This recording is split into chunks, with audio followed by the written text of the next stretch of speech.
इसको थोड़ा सा समझने की कोशिश करना, मतलब जो हमने अभी तक पढ़ा है ये उसी के ऊपर ही बेस्ड है, ध्यान से देखना जरा। तुम लोग ऐसा समझो कि जैसे अपने पास ना एक व्हील है। व्हील इस तरह का जो तुमने नॉर्मली ऑब्जर्व किया होगा, देखा होगा,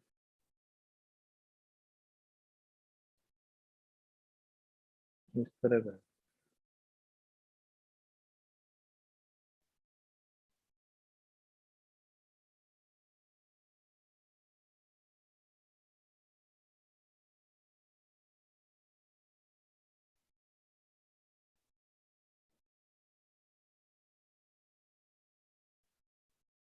ऐसा लग रहा है जैसे सनफ्लावर बना।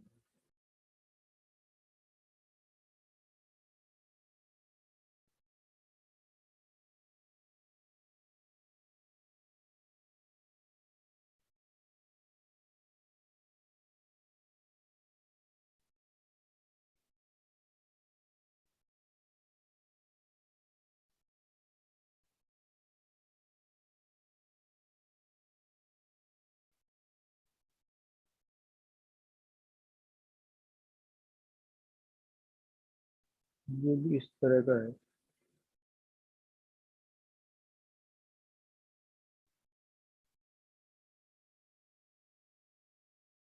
जो हमने कल तक पढ़ा है उसमें किसी को डाउट है क्या कोई?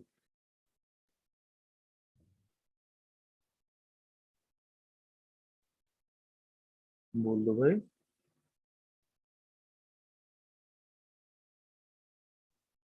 Yes sir. तो डाउट है उसमें जो हमने कल तक पढ़ा है? No sir. ये समझ पा रहे हो जो मैं बना रहा हूँ?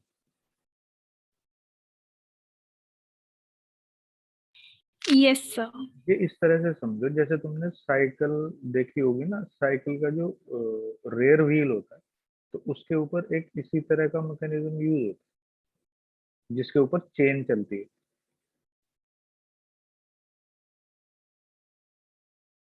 तो ये टूथ व्हील जो है ये रेयर व्हील ऑफ साइकिल में तुम्हें देखने को मिलेगा। और ये जो दो प्लैंक हम बना रहे हैं इसको तुम इक्विवेलेंटली साइकिल समझ सकते हो। मतलब ये ऐसे राउंड शेप पे अगर हम कर देंगे तो ये साइकिल ही समझ लो तुम इसको, ठीक है ना?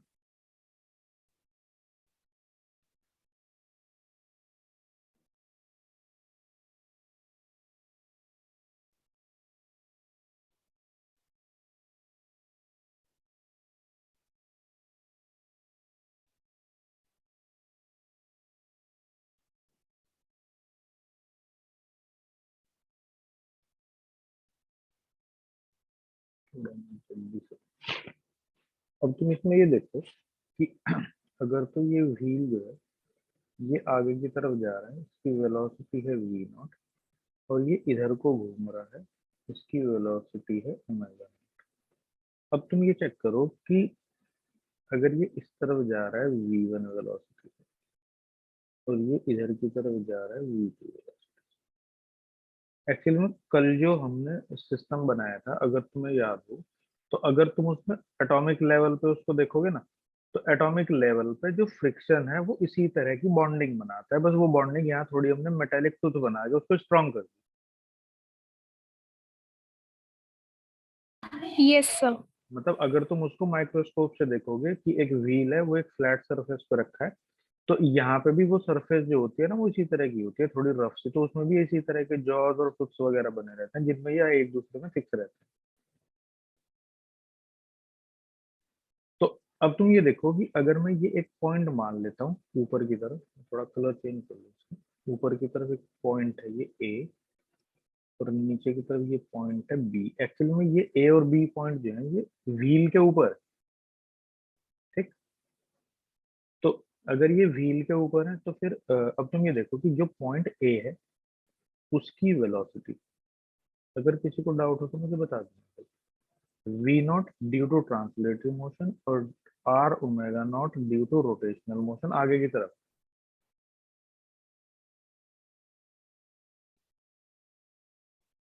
ये बी है। वी नॉट आगे की तरफ है और आर ओमेगा नॉट पीछे की तरफ। बोलो किसी को कोई प्रॉब्लम है क्या?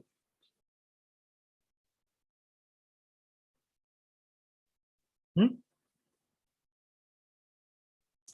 No, sir. अब पॉइंट ए के साथ जो प्लैंक कांटेक्ट मेंटेन कर रहा है उसका भी तो एक पॉइंट होगा, वो ये है।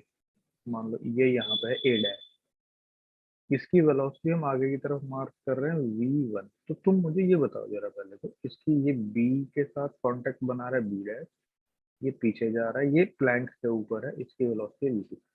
अब तुम ये बताओ, अगर a की वेलोसिटी a डैश के इक्वल नहीं है, ऐसा सोचो a की वेलोसिटी प्लैंक के किसी पॉइंट के रेस्पेक्ट में नहीं, तो इनमें क्या होगा? देखो दो, ऐसा समझो कि ये तो यहाँ ग्रूव्स है, इनमें ये टूथ फंस रहे हैं यहाँ पे व्हील के ऐसे। ये इनको मैं थोड़ा डार्क कलर से दिखा देता हूँ। ये जो डार्क है ये टूथ है, जो टूथ व्हील में है, और ये जो ऊपर की तरफ जगह है जिसमें फिक्स हो रहे हैं, ये उसमें होल्स है जिनमें टूथ फिक्स होते हैं।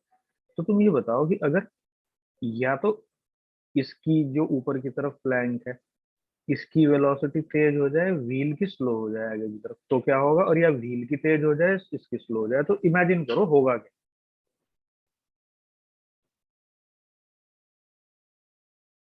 बोलो। ये टूथ जो होंगे ना, ये ब्रेक हो जाएंगे। Yes, sir. तो ये चूंकि मेटल शीट है तो ये इतनी जल्दी पॉसिबल होता नहीं। तो तुमने देखा होगा कि कभी कभी साइकिल में ना, मतलब एक स्लिपिंग से की आवाज आती है जब कभी कभी चेन स्लिप हो जाती है इन टूथ के ऊपर से, जब ये टूथ घिस जाते हैं।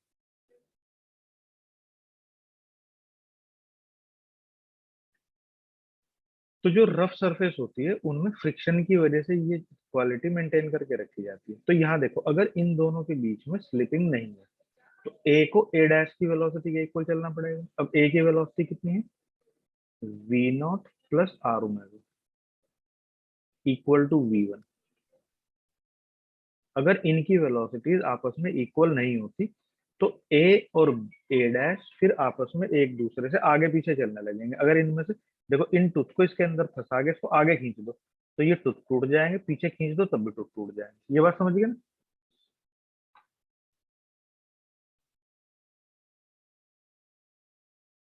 और ये मैं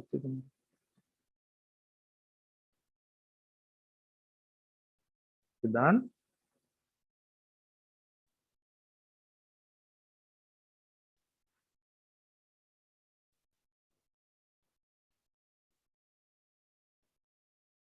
किसी को कुछ नहीं पता कौन सा।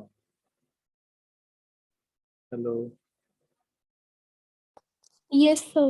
अरे भाई, सुन पा रहे हो नहीं सुन पा रहे हो मैं क्या कह रहा हूँ? Yes, sir. इसी तरह से अब तुम देखो कि अगर बी की वेलोसिटी उसके साथ कांटेक्ट में जो प्लैंक है नीचे, उसके पॉइंट बी डैश के इक्वल नहीं होती, तो यहाँ पे भी वही केस होगा। फिर तो बी की वेलोसिटी को बी डैश के इक्वल होगा, तो ये रिलेटिवली रेस्ट पे रहेंगे। तो ऐसा होगा कि जैसे बी और बी डैश के बीच में रिलेटिव मोशन नहीं है, तो ये सेफ रहेगा। तो उस केस में क्या होना चाहिए? v2 है बी डैश की वेलोसिटी लेफ्ट की तरफ, तो बी की वेलोसिटी भी लेफ्ट की तरफ होनी चाहिए। कितनी? R omega naught minus V naught equal to v2। तो अगर ये कंडीशन फुलफिल होती है दोनों, तो ये टुड व्हील काम करेंगे, नहीं तो नहीं करेंगे, ये वाले ये। समझ गए ना? Yes, sir. अब इसमें हम थोड़ा अब नई चीज देखेंगे, इसके ऊपर क्वेश्चंस भी काफी आते हैं, जरा थोड़ा ध्यान से देखें।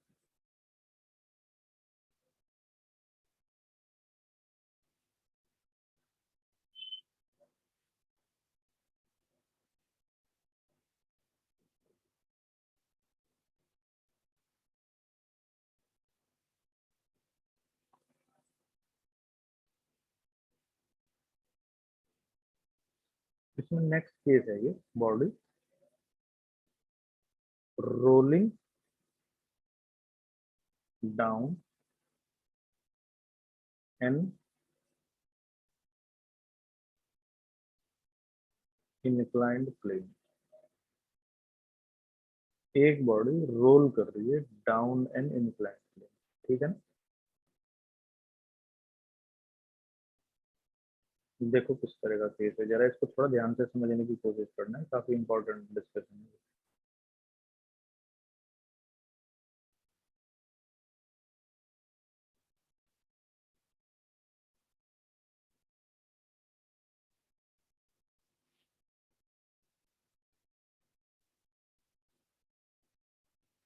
इसको हम थोड़ा दो तरीके से समझने की कोशिश करेंगे।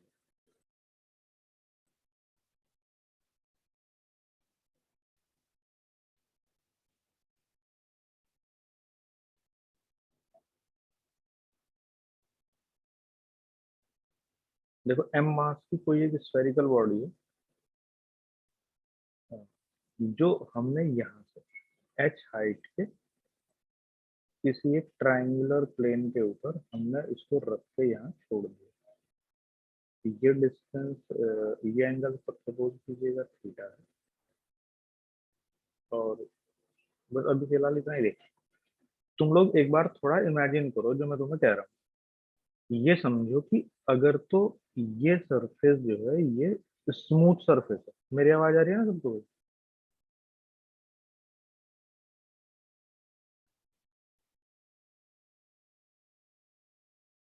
Yes, sir. तुम ये देखो कि अगर तो ये स्मूथ सरफेस है, तो एम जी साइन थीटा की वजह से जैसे ये नीचे की तरफ स्लिप करने की कोशिश करेगा, तो यहाँ इस पॉइंट के ऊपर फ्रिक्शन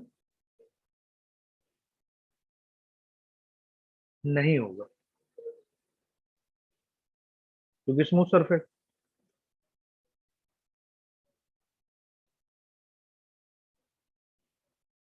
बोलो भाई। Yes, sir. अब तुम ये देखो, इसके ऊपर हम जरा नंबर ऑफ फोर्सेस मार्क करने की कोशिश करते हैं पहले तो। इसके ऊपर प्रेजेंटली तुम देखोगे तो एक तो एम जी साइन थीटा काम करेगा, एम जी कॉस थीटा काम करेगा, और एक नॉर्मल कॉन्टैक्ट फोर्स काम करेगा ऐसे एन। और एम जी कॉस थीटा और एम जी साइन थीटा क्योंकि एम जी के ही कंपोनेंट है, तो इसको दिखाने का कोई रिलेवेंस है नहीं है। अब तुम ये चेक करो कि ये सारे के सारे फोर्सेस जो हैं ये बॉडी के सेंटर से ही तो पास हो रहे हैं। बोलो।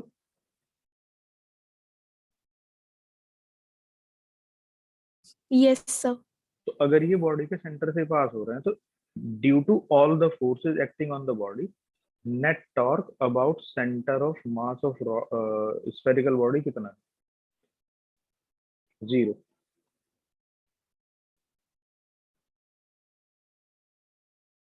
बोलो। हम्म। Yes, sir. तो जब किसी बॉडी के ऊपर टॉर्क एक्ट नहीं कर रहा है तो वो रोटेट नहीं होगी, ये बात ध्यान रखना। Yes, sir. तो ये विदाउट रोटेशन ऊपर से नीचे स्लिप होने लगेगी, मतलब इसमें रोटेशन नहीं होगा। ये एक इस तरह की बॉडी की तरह, जैसे मैं यहाँ एक मार्क लगा देता हूँ, जरा ध्यान से देखना। यहाँ मान लो मैंने एक ब्लू मार्क लगा दिया है, तो ये क्या करेगी वैसे, ये स्फेरिकल बॉडी जो है ये थोड़ी देर में यहाँ आ जाएगी, और ये थोड़ी देर में फिर यहाँ आ जाएगी। ये अब ये चल किस तरह से रही है तुम्हें ये देखना है। ये जो ये ब्लू मार्क है, ये एक्चुअली में हमेशा यही रहेगा, मतलब ये वाली मोशन नहीं कर रही है ये। कभी तुम सोच रहे हो ये वाली मोशन, क्योंकि इस मोशन को करने के लिए क्या चाहिए? टॉर्क। टॉर्क यहाँ है नहीं, तो बस ये जैसे तुम देखो ये ऐसे स्लिप हो जाएगी, जैसे प्योर ट्रांसलेटरी मोशन नहीं होती ऐसे। Yes, sir. समझ पा रहे हो ये कब होगा? ये जब टॉर्क जीरो होगी। जब सरफेस स्मूथ होगी।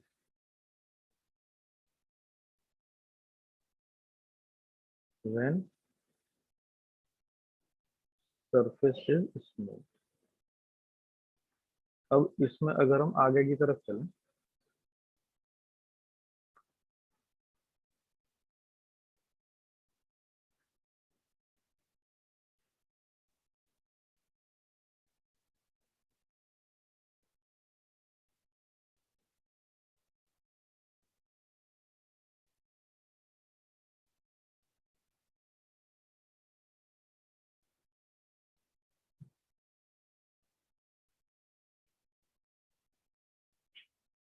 अब क्या होगा इसमें कि अब हमने इसके ऊपर भाई इसी बॉडी को रखा दोबारा।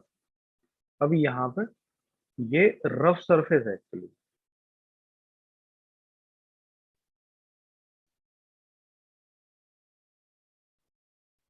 अब तुम देखो क्या होगा कि यहाँ रखने के बाद जैसे ही इसकी टेंडेंसी नीचे जाने की होगी, तो इमीडिएटली एकदम से फ्रिक्शन का एक्टिवेशन शुरू हो जाएगा यहाँ, समझ गए ना? Yes, sir. और जैसे ही ये फ्रिक्शन यहाँ आएगा तो तुम जरा ये बात देखना ध्यान से, इसके ऊपर जो नंबर ऑफ फोर्सेस होंगे वो तो वही होंगे, नॉर्मल कॉन्टैक्ट फोर्स, mg, या mg के कंपोनेंट मार्क कर लो। तो इसके ऊपर अभी भी तीन फोर्सेस हैं, वेट, नॉर्मल कॉन्टैक्ट फोर्स और फ्रिक्शन। पहले फ्रिक्शन एब्सेंट था। तो अब तुम यहाँ पर ये बात देखो कि अगर हम इस स्फेरिकल बॉडी को यहाँ दोबारा कंस्ट्रक्ट करें तो इसके ऊपर जो नंबर ऑफ फोर्सेस हैं, एक इधर, एक इधर है, और एक है यहाँ पे इधर की तरफ।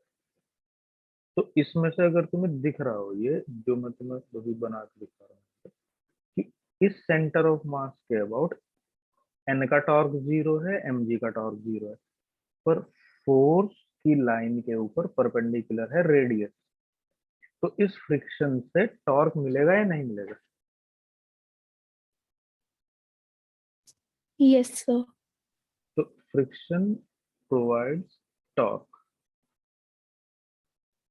For the rotation of body. तो ये स्फेरिकल बॉडी क्या करेगी कि ये नीचे की तरफ आएगी अब ऐसे।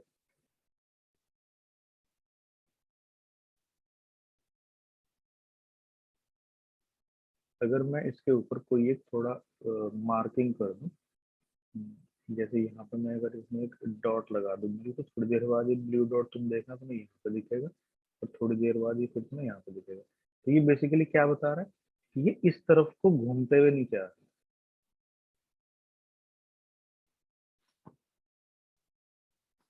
समझ रहे हो? Yes, sir. तो अब तुम जरा बहुत ध्यान से समझने की कोशिश करना भाई, जो मैं तुम्हें यहाँ समझाऊंगा। पहले वाले केस में रोटेशन नहीं है, यहाँ वाले केस में ये बॉडी नीचे भी आ रही है, तो यानी कि इसके ऊपर v भी होगी, और ये ऐसे घूम रही है तो इसकी एंगुलर वेलोसिटी भी होगी। इससे जो प्रीवियस केस था, यहाँ पर सिर्फ और सिर्फ v होगी, ओनली v, नो ओमेगा। सही। तो यहाँ पता है हम क्या लिखेंगे? Loss in potential energy equal to half mv²।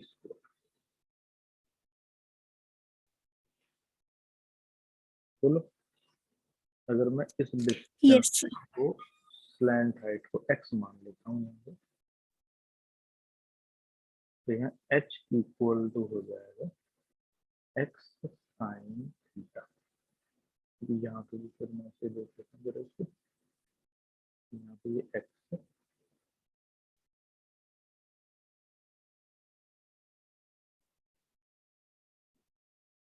ये।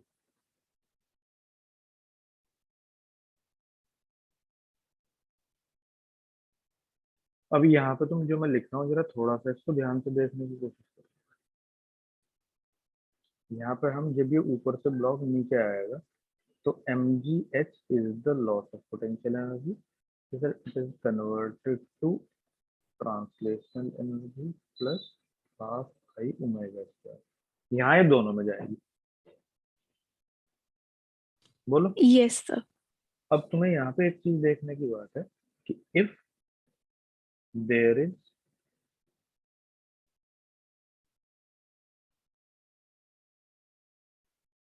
प्योर रोलिंग, तो फिक्स सरफेस के लिए मैंने तुम्हें बताया था कि जब कोई बॉडी फिक्स सरफेस पर रोल करती है तो उस केस में जो इसकी ट्रांसलेशनल वेलोसिटी और रोटेशनल वेलोसिटी है उसमें रिलेशन होता है v इक्वल टू आर। हम 2-3 दिन से इसके बारे में बात कर रहे हैं, ठीक है ना? Yes, sir. नीचे वाला पॉइंट रिलेटिवली रेस्ट पे रहता है, तो उसकी आगे वेलोसिटी v है, पीछे आर ओमेगा है। तो v माइनस आर ओमेगा, नीचे वाले प्लैंक की वेलोसिटी जीरो होती है, तो v equal to R omega हो जाती है। तो यहाँ पे तो प्लैंक मूवेबल थोड़ा, ये भी रेस्ट पे ही है। तो यहाँ पे अगर हम v equal to R omega लिख रहे हैं, तो हम यहाँ थोड़ा चीजों को चेंज कर रहे हैं। इसको हम लिख दें एक्स साइन थीटा, क्योंकि इसमें एक्स वेरिएबल है, जिसे नीचे आता जा रहा है, तो अलोंग द प्लेन इसकी वेलोसिटी बदल रही है। हाफ आई ओमेगा स्क्वायर की जगह हम रखते हैं V square upon R square. Agree हो सब लोग इससे?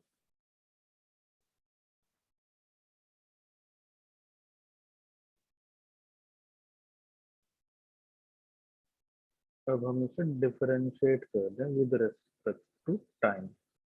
इसमें क्या होगा, एम जी साइन थीटा, ये सारी टर्म कांस्टेंट है, एक्स का रेट होगा D X by D T equal to half M V square, क्योंकि वी वेरिएबल है, इसका डिफरेंशिएशन अगर वी के रेस्पेक्ट में करते टू वी, टी के रेस्पेक्ट में कर रहे हैं तो फिर वी का दोबारा से D V by D T plus half I by R square into फिर से वी का two V D V by D T. अब तुम ये देखो, ये जो एक्स है ये बॉडी का अलोंग द प्लेन डिस्प्लेसमेंट है, तो डिस्प्लेसमेंट के चेंज होने का रेट क्या होता है, वेलोसिटी। बोलो। Yes, sir. तो अगर मैं इस dx बाई डी टी को वेलोसिटी कहता हूँ, तो ये भी वेलोसिटी है, ये भी वेलोसिटी है, सब तरफ से कैंसिल आउट हो गया।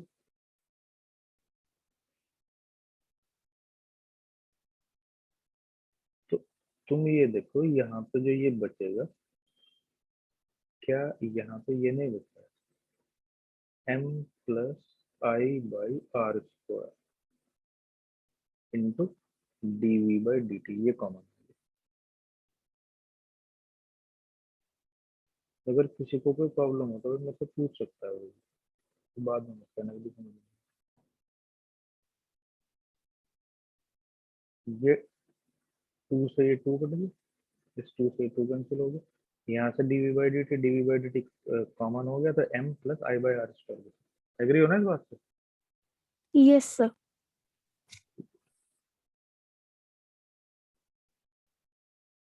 अब यहाँ अगर हम dv by D T calculate करते हैं, तो ये आया basically M G sine theta upon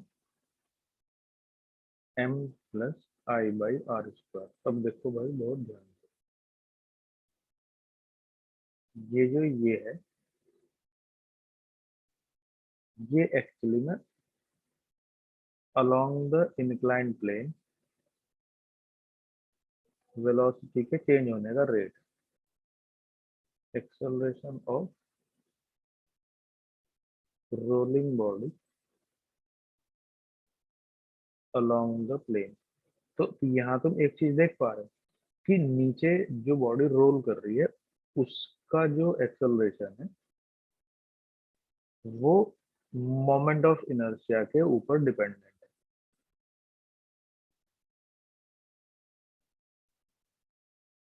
समझ रहे हो?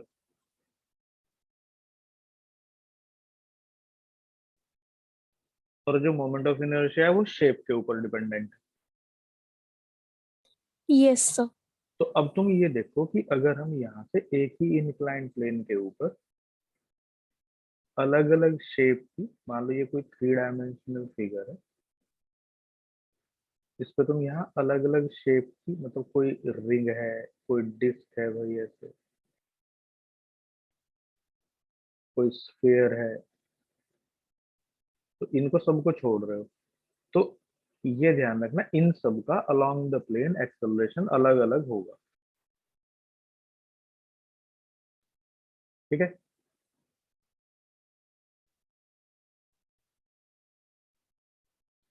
सब के सब जब नीचे की तरफ आ जाएंगे एस डिस्टेंस कवर करके, प्योर रोलिंग का केस है, तो सबकी स्पीड भी अलग अलग होगी, जिसका बड़ा एक्सेलरेशन होगा उसकी ज्यादा वेलोसिटी होगी, जिसका छोटा एक्सेलरेशन होगा उसकी छोटी वेलोसिटी होगी। अब देखना ध्यान से, S equal to U T plus half A T square, तो टी क्या होगा, two S by A under root. अब ए मैंने तुम्हें अभी बताया क्या होगा,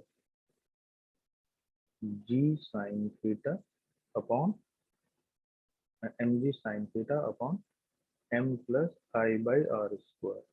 ये तो देखो, जिसका मोमेंट ऑफ इनर्शिया बड़ा होगा उसको नीचे पहुंचने में ज्यादा टाइम लगेगा। तो इस तरह से वो ये पूछ सकता है तुम्हारे से, जो क्वेश्चन आता है ना, तो वो इस तरह का आता है कि स्फीयर, डिस्क और रिंग। स्फीयर का मोमेंट ऑफ इनर्शिया अगर सॉलिड है तो 2/5 मास स्क्वायर, तुम्हें पता है। रिंग है या डिस्क है तो half M R square, ring है तो एम आर स्क्वायर।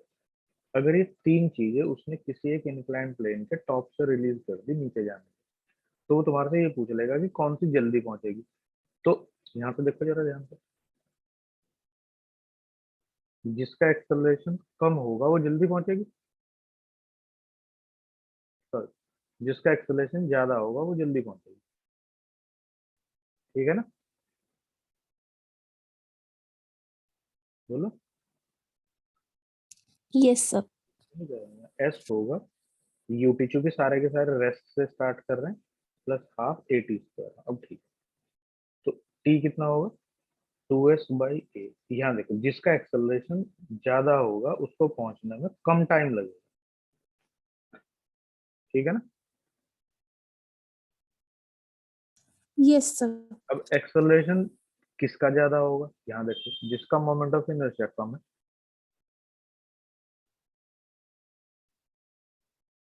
बोलो।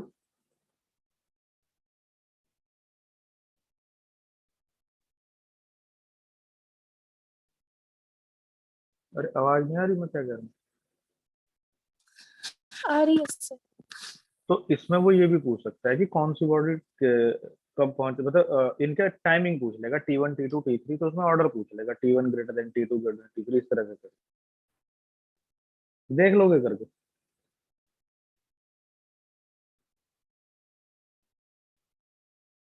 हम्म।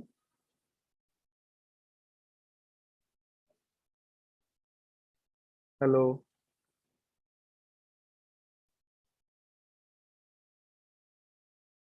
हेलो। Yes, sir. मतलब ये चीज समझ आई सबको, नहीं आई भाई। जी सर. अब तुम ध्यान से एक बात सुनो पहले। तुम सारे के सारे चैप्टर को पूरे को रिवाइज करो, और इससे पीछे जो हमने कराया, अगर तुम्हारे स्कूल एग्जाम के लिए तुम्हें कोई डाउट है तो पूछ लो। और अगर इसके तुम दो दो चार चार प्रॉब्लम भी करोगे तो जो भी मैं डाउट होंगे रोज रोज लेता रहूंगा। अब तुम्हारा एग्जाम कब है।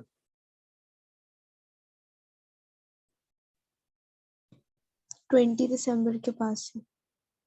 तो थोड़ा प्रॉब्लम तो करने की इसकी स्पीड बढ़ा सकते हो ना। मैं तुम्हारे से ये बात कह रहा हूँ कि ये अकेला चैप्टर ही बहुत ज्यादा स्कोर करता है, स्कोरिंग चैप्टर है, इसलिए इसके न्यूमेरिकल करना शुरू कर दो। कल इसमें मैं ये बताऊंगा तुम्हें कि अभी हमने देखा कि अगर रफ सरफेस होती है तो बॉडी रोल करते हुए आती है ऐसे, और अगर स्मूथ सरफेस है तो फिर बॉडी विदाउट रोलिंग आती है। तो इसमें हम ये कल पढ़ेंगे कि मिनिमम रफनेस किसी भी सरफेस की कितनी होनी चाहिए जिससे कि बॉडी रोल करती हुई आए। और अगर वो मतलब लास्ट आर्टिकल है बिल्कुल इसका, उसके बाद इसमें थ्योरी कुछ नहीं बचती। और अगर तुम मेरे से कल प्रॉब्लम पूछोगे तो कल हम कम से भी कम